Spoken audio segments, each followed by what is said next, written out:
Hi everyone, welcome back to Aviary for episode 15 of Breeding British Birds. Now coming up today, we're going to have a little bit of a different video where we're going to take a closer look at a number of different young birds that we've bred so far this breeding season. It's going to be ranging from about 3-month-old birds to some that are only a couple of weeks old, having just been weaned off their parents. That includes natives birds, that includes mules, that includes canaries, and we've got some new additions to introduce you to as well.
So at this time of year, I wouldn't normally be bringing on new birds. However, due to some unforeseen circumstances, a subscriber named Philip has very kindly contacted me and gifted me a number of birds. That's 5 birds. We've got 4 Siberian goldfinch mules. Now these are all young birds, all in nest feather, and these are 2 of them. We've got 3 normals, like the one at the far end, and we've got this satinette hen here.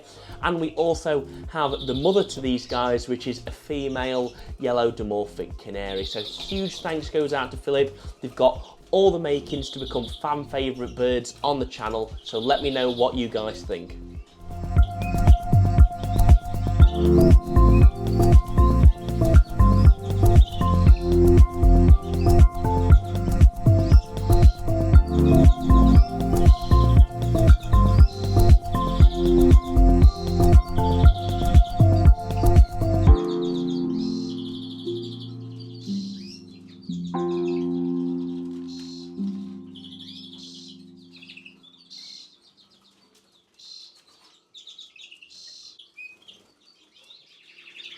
So that does bring us to the end of episode 15 of Breeding British Birds. I really hope you've enjoyed the show today. So if you have and you'd like to see more from OC Aviary, make sure to subscribe down below. If you have enjoyed it today, do smash a like it as well. That would be very much appreciated. And make sure to follow us on Instagram and Facebook for daily updates and behind the scenes footage of all of our birds. Now, thank you very much for watching, and I'll see you in the next one. Take care.